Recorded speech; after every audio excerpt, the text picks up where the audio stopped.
While recovering from surgery, I heard my wife and teenage daughter in the hallway outside my hospital room. Once Dad dies, we'll finally get his life insurance and move somewhere better. I know, Mom. I'm so tired of pretending to care about him. They entered with fake smiles, not realizing I'd heard everything. I thanked them weekly for the flowers they'd brought. 2 weeks later, they both realized their terrible mistake. Life really does come at you fast sometimes. Buckle up, because this is going to be a wild ride. For context, I've been with Cindy for 22 years, married for 20. We have a 17-year-old daughter, Megan, who's supposed to be heading to college next year. I've always worked my ass off so they could have a decent life. Not rich by any means. We live in a modest 3-bedroom in a decent neighborhood. Nothing fancy, but I was proud of what I provided. Keyword was. 2 weeks ago, I had to go to the ER with what turned out to be a severely infected gallbladder. The pain was insane. Like, imagine someone stabbing you repeatedly while also lighting your insides on fire. Fun times. They rushed me into emergency surgery, but there were complications. My doctor later told me my gallbladder had basically turned into a ticking time bomb, and removing it was messy. I ended up with a nasty infection that kept me hospitalized for a week. The surgery itself isn't the important part, though. It's what happened on day 3 of my hospital stay. I was dozing in and out because of the meds they had me on. You know that weird state where you're not fully asleep but not really awake either? That's where I was when I heard voices outside my door. Cindy and Megan had texted earlier saying they were coming by with flowers. I was about to call out to them when I heard something that made my blood freeze. Cindy was speaking in this excited, hushed tone I hadn't heard from her in years. She said that once I died, they'd finally get the life insurance money and could move somewhere better. Once I died. Not if, once. Like she was counting on it. And then Megan, my baby girl, responded that she was so tired of pretending to care about me. I swear to God, it felt like someone had ripped my heart out through my throat. Like, physically painful. I've never felt anything like it. They had no idea I was awake. The door was slightly ajar and they were just standing in the hallway having this conversation like they were discussing weekend plans or something. So casual about my death. About how inconvenient it was that I was still breathing. I had maybe 10 seconds to process this before they pushed the door open. And let me tell you, the Academy Awards have nothing on these two. They came in all smiles and concern. Cindy kissed my forehead. Megan put down a vase of flowers and asked how I was feeling. I don't know how I managed it, but I just thanked them weekly for the flowers, said I was tired, asked if they could come back tomorrow. They looked almost relieved to have an excuse to leave. After they left, I just laid there staring at the ceiling for hours. Couldn't sleep, couldn't even cry. Just numb. You know what's really messed up? Part of me thought maybe I'd hallucinated the whole thing. The meds they had me on were pretty strong. Maybe I dreamed it up. But then I started thinking about the past year, how Cindy had been asking weird questions about my life insurance policy that I'd upgraded when Megan was born. How she'd been making these comments about her friend's new place in this upscale neighborhood. How Megan had been increasingly distant, always too busy to watch our traditional Sunday football games together. Little things that didn't seem important at the time, but when you put them together, yeah. I spent the night making a plan. First thing I did was text my brother Owen. We've always been close and I knew I could trust him. Just asked him to come by the hospital alone the next morning. Didn't give details. Owen showed up around 9. The nurses had just finished their rounds, so we had privacy. I told him everything. He thought I was joking at first. Can't blame him. It sounds like something from one of those trashy daytime TV shows. But he saw my face and knew. Owen suggested I hire a PI, but I wasn't ready to go that route yet. Instead, I asked him to do some digging through our home computer when Cindy and Megan weren't around. He has a key to our place for emergencies. 2 days later, Owen came back with screenshots. Cindy had been searching how long after death is life insurance paid, and average hospital stay for gallbladder complication. She'd also been looking at houses in neighborhoods we could never afford on my salary alone. There were emails to a realtor about viewing properties once things settle down. I felt like I was living in some alternate reality. This woman had slept beside me for over 2 decades. We'd built a life together. I remembered how she'd cried happy tears when I surprised her with a weekend getaway for our 10th anniversary. Nothing fancy, just a little cabin by the lake, but it was all I could afford at the time. How she'd held my hand through my mom's funeral 5 years ago. Was all of that just fake? Had she been waiting for me to die this whole time? And Megan, that was even worse somehow. I'd taught her to ride a bike, stayed up all night building her science fair projects, worked double shifts so I could buy her the laptop she needed for school. I thought we had a good relationship. Not perfect. What parent of a teenager has a perfect relationship with their kid? But solid. Apparently not. The next few days in the hospital were surreal. They visited every day, and I watched them with new eyes. Noticed how Cindy checked the monitors when she thought I wasn't looking. How she asked the nurses about my progress in this concerned voice that now sounded so false to me. How Megan was always on her phone, barely engaging, clearly just there because she had to be. I started playing up my symptoms a bit, wincing more when I moved, talking about how tired I was, how the doctors were concerned about my recovery. I saw something flicker in Cindy's eyes when I mentioned the doctor wanted to run more tests. Was it hope? The thought made me sick. On day 5, Owen brought me my tablet so I could watch some shows. What I actually did was log into our shared accounts, checked our joint banking history. Cindy had recently been shopping more, nothing crazy expensive, but small luxury items, new shoes, fancy skincare stuff, meals at nice restaurants with her friends. Meanwhile, she'd been complaining about money being tight and asking me to cut back on unnecessary expenses, like my monthly poker night with friends, which costs all of $30. I also found out she'd called our insurance company 3 times in the past month, just verifying details, according to the call logs I could see in our phone account. By the time I was discharged a week after surgery, I had a pretty clear picture. My wife of 20 years was waiting for me to die, had possibly been waiting for years, and she'd poisoned my daughter against me too. The doctor gave me strict instructions for my recovery. 6 weeks of taking it easy, no heavy lifting, regular checkups. I nodded and thanked him while internally making very different plans. Cindy drove me home, fussing over me in a way that now felt suffocating. She'd set up a temporary bed in the living room so I wouldn't have to manage the stairs. So thoughtful, right? Or maybe she just wanted to monitor my condition more easily. That night, while they thought I was sleeping, I texted Owen again. Told him I needed his help with something important, something that would make sure Cindy and Megan would regret the day they decided my life was worth more to them as an insurance payout than as a husband and father. I may be down, but I'm definitely not out. And in 2 weeks, they're both going to realize what a terrible mistake they've made. Update. First off, holy crap at all the responses to my last post. My inbox literally exploded. RIP notifications LOL. Thanks for all the support and advice. Some of you guessed what I was planning, and you weren't far off. So it's been exactly 1 week since I got home from the hospital. One of the weirdest weeks of my life, TBH. Ever try to act normal around people who you now know are basically waiting for you to kick the bucket? 0 tenths, do not recommend. The morning after I got home, I called my buddy Arthur while Cindy was out grocery shopping. Arthur and I go way back. We played football together in high school, and he was my best man. He's also a lawyer, which is coming in pretty handy right about now. I told him everything. The conversation I overheard, the evidence Owen found, all of it. Arthur was quiet for a long time. Then he just said, "Damn, that's cold."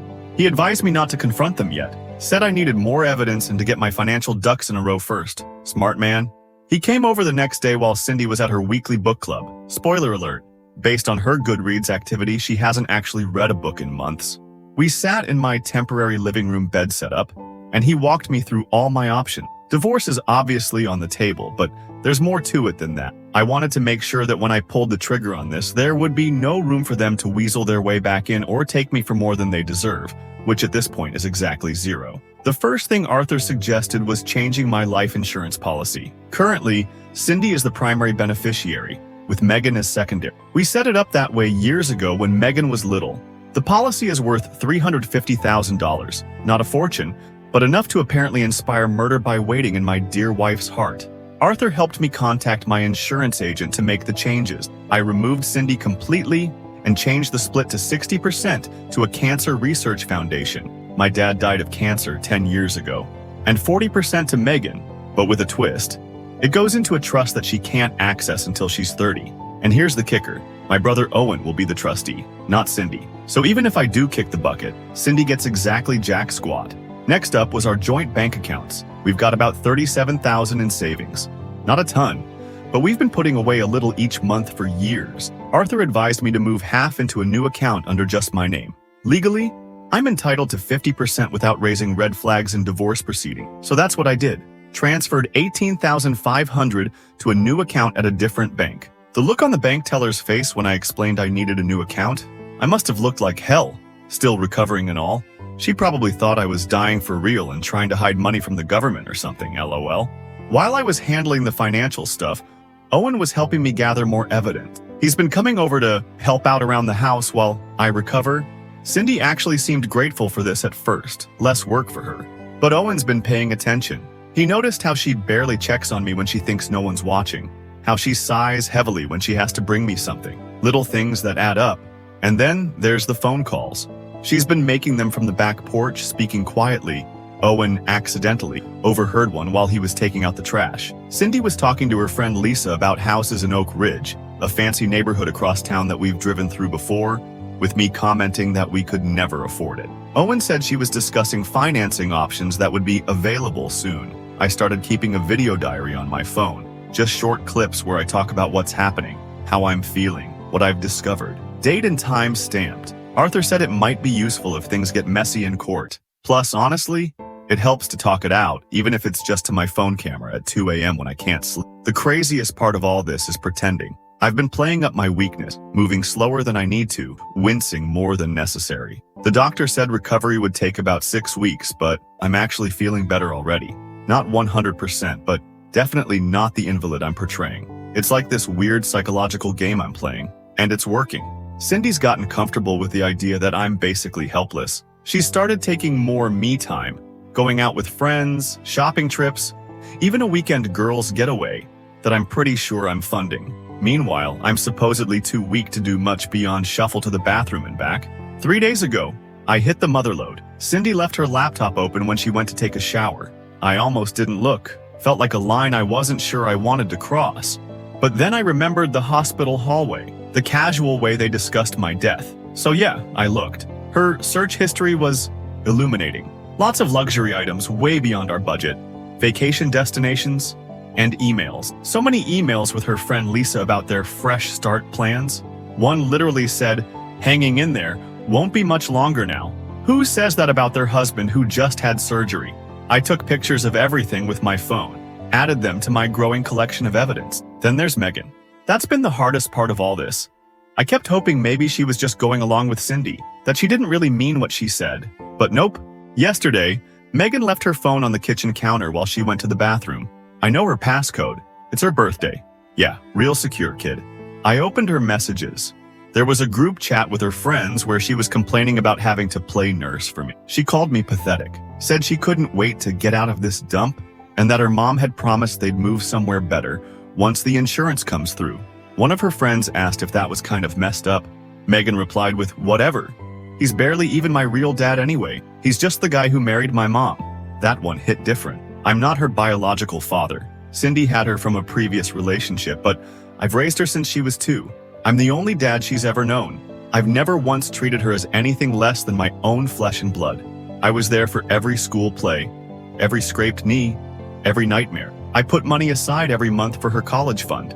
And this is what she really thinks? I sat there holding her phone, feeling like I'd been punched in the stomach. I almost confronted her right then and there. But I remembered Arthur's advice, stick to the plan. Don't show your hand too early. So I put her phone back, went to my temporary bed in the living room, and I made a decision about that college fund. See, I've been saving for Megan's education since she was 3. It's not a proper college fund with all the tax benefits. We couldn't afford that setup. Just a dedicated savings account with about $42,000 in it. It's in my name, with the intention of giving it to her when she starts college next year. Well, intentions change. I called Arthur again, found out that legally, the money is mine. I don't have to give her a penny of it, but despite everything, I couldn't bring myself to just take it all away. So we came up with a compromise. The money will go into a trust similar to the life insurance arrangement. She can use it for education only, with Owen approving the payments directly to the school. No new car, no apartment in a fancy area with her mom, just education as it was always intended. Last night I made my final preparation. I transferred the college fund into the new trust arrangement. I gathered all my evidence into a folder on a flash drive with a backup on the cloud. I practiced what I was going to say, how I was going to say it. And then I texted both Cindy and Megan, asking if we could have a special family dinner tomorrow. I said I was feeling a bit better and wanted to celebrate small victory. Cindy seemed surprised but agreed. Megan replied with, "Sure, whatever," her standard response to everything these days. Owen and Arthur both think I should wait longer, gather more evidence. But I'm done waiting. I'm done pretending. The betrayal eats at me every day, making it harder and harder to keep up the act. Every fake smile from Cindy, every reluctant, "Do you need anything, Dad?" from Megan, it's all becoming too much. So tomorrow night, I'm laying it all out. The dinner is set for 6. I've asked Owen to be on call in case things get ugly. I've got printouts of everything. The hospital bill showing the date and time when they were there. Screenshots of their messages. Bank statements showing Cindy's spending. Everything. Part of me is nervous. Not about their reactions.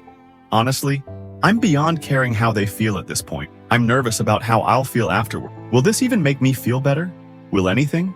But then I remember the cold, calculating way they discussed my death. The way my own family, the people I've given everything for, were just waiting for me to die so they could cash in. And suddenly, I'm not nervous anymore. I'm ready. The table is set. The evidence is prepared. And in 24 hours, Cindy and Megan are going to realize exactly what a terrible mistake they've made. Final update. All right, Reddit. It's been 3 days since the dinner. Sorry for the delay in updating. Needed some time to process everything that went down. Plus, I've been busy moving my stuff out. But I promised you all the final chapter of this saga. So here it is. First off, thanks for all the DMs checking if I'm okay. I am. Well, as okay as someone can be after their entire family life implodes. But physically, I'm good. Turns out anger is a hell of a motivator for healing. Who knew? So, the dinner. I spent all day prepping for it while Cindy was at work and Megan was at school. I actually cooked everything myself. Nothing fancy, just spaghetti and meatballs, garlic bread, and a salad. It's Megan's favorite meal from when she was little. Yeah, I'm aware of the irony of making her favorite meal for this particular occasion, but old habits die hard, I guess. I set the table with our good dishes.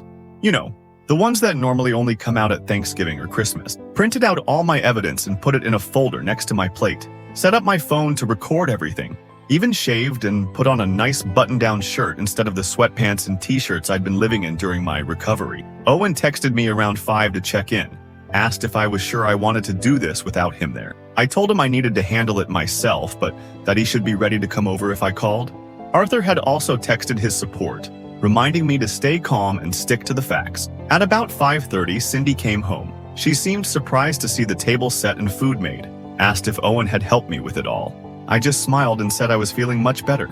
She got this weird look on her face, kind of disappointed, but covered it quickly. Said she was going to change before dinner. Megan got home at 5:45, already complaining about some drama with her friends before she even closed the front door. She stopped mid-sentence when she saw the dining room, asked what the special occasion was. I just said I wanted to have a nice family dinner. By 6, we were all seated. The normality of it was almost surreal. Here we were, having dinner like any other family, while I was sitting on a nuclear bomb of information ready to destroy everything. I waited until they'd both taken a few bites. Cindy was going on about some office gossip. Megan was half listening while scrolling on her phone under the table. I cleared my throat and asked Megan to put her phone away just for dinner. She rolled her eyes but did it. Then I asked them both if they remembered visiting me in the hospital 2 weeks ago. Day 3 of my stay, specifically. They both nodded. Cindy mentioning the flowers they'd brought. And that's when I dropped the first bomb. I played the audio recording from my phone. I'd had the presence of mind to start recording on my smartwatch when I first heard their voices in the hallway that day. The quality wasn't great, but it was clear enough to hear Cindy saying once I died, they'd finally get the life insurance money and move somewhere better. And Megan's response about being tired of pretending to care about me. The looks on their faces. I wish I could show you all. Cindy went completely white. Megan's jaw literally dropped open. For a few seconds, no one said anything. Then they both started talking at once. Cindy claiming I was misunderstanding, that they were talking about something else. Megan crying, saying she didn't mean it. I just sat there, letting them dig their holes deep. When they finally ran out of excuses, I opened my folder and laid out the evidence one piece at a time. The screenshots of Cindy's emails about houses she couldn't afford. The browser history showing her looking up life insurance payout timelines. Megan's text to her friends about me being pathetic and them moving after I was gone. Cindy switched tactics then. Going from denial to anger, she started bringing up old arguments, ways I'd supposedly failed her over the years, how I never gave her the life she deserved, how her friends' husbands all made more money, had bigger houses, took nicer vacation. And that's when I knew for sure I was making the right decision. 22 years together, and all she cared about was what I hadn't given her materially. Not the life we'd built, not the memories, just stuff. I let her rant until she ran out of steam. Then I calmly told them both what I'd done over the past 2 weeks. I told Cindy about the life insurance policy changes, how she wasn't getting a cent of it anymore. Her face actually twitched when I said that, like I'd slapped her. I told her about the savings account I'd split, taking my legal half. I informed her that divorce papers would be delivered to her tomorrow, and that I'd already consulted with a lawyer who assured me she wouldn't get much given the circumstances. Then I turned to Megan, told her about the changes to her college fund, how she could still use it for education, but wouldn't be getting it as cash. Her face crumpled at that. She started saying she was sorry, that she didn't mean any of it, that she loved me. And you know what? For a split second, I almost believed her. Almost. But then I remembered her texts, not even the ones about waiting for me to die. The one where she said I wasn't her real dad, just the guy who married her mom. So I looked her in the eye and told her that while I would always love her, I didn't trust her anymore. That trust is earned, and she'd have to earn it back if she wanted me in her life again. Cindy started getting desperate then. Tried to pull the "but we're family" card. Said we could work through this in counseling. I just laughed.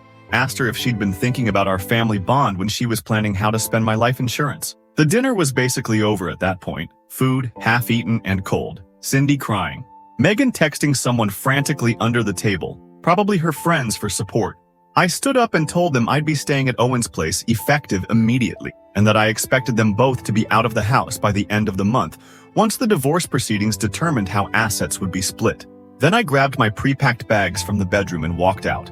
Owen was waiting in his car down the street. I texted him when things started getting heated. We drove back to his place in near silence. He asked if I was okay once, and I just nodded. Didn't trust myself to speak much TBH. That was 3 days ago. Since then, my phone has blown up with texts and calls from both of them. Cindy alternating between apologizing, threatening me legally, and begging me to come home.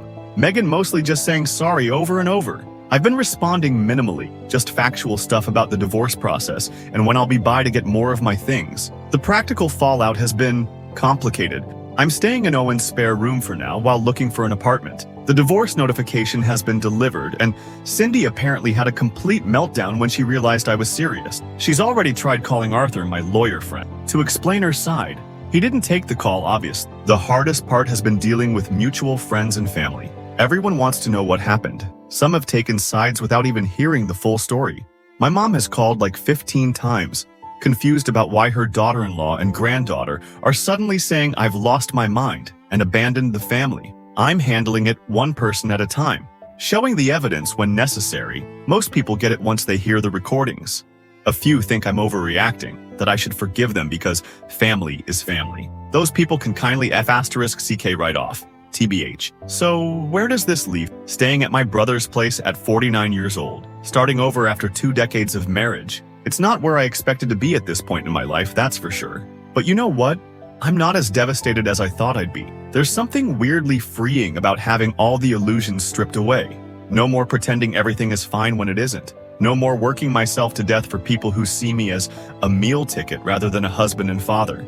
I had a beer with Arthur last night and he said something that stuck with me. He said that some people spend their whole lives never knowing who truly cares about them and who doesn't. At least now I know for sure. It's been 6 months now, since that dinner. Thought you all deserved a final update on how things turned out. The divorce was finalized last month. Cindy didn't get much in the end.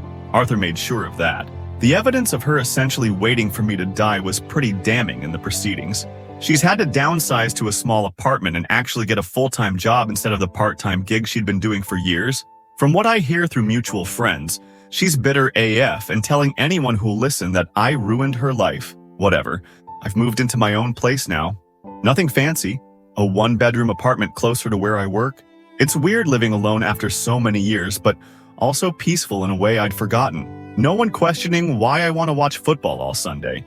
No one complaining about the leftovers I eat for 3 days straight because cooking for one is hard. Just quiet. As for Megan, that's been the most surprising development. About 2 months after everything went down, she reached out asking if we could meet for coffee. I was hesitant, but agreed. She showed up looking different somehow. Smaller, less sure of herself. She'd brought a handwritten letter. Didn't trust herself to say everything right. The gist of it was that she'd been awful. She knew it. And while she wasn't asking for forgiveness, she wanted me to know that she understood now what she'd thrown away. We've met a few more times since then. It's awkward and stilted. Nothing like the relationship we used to have. But it's something. She started college now. A state school she can afford with some scholarships, and the trust I set up seems to be taking it seriously, which is good. I don't know if we'll ever get back to where we were.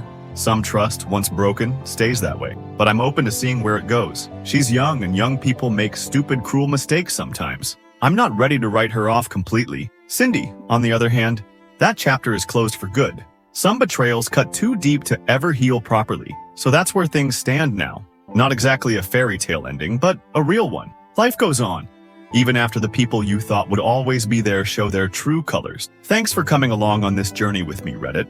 Your support and advice have meant more than you know during the darkest days of this whole mess. I might not post much after this, trying to focus on rebuilding my life rather than dwelling on the past, but I wanted you all to know how things turned out. Life's too short to spend it with people who are waiting for you to die. Remember that.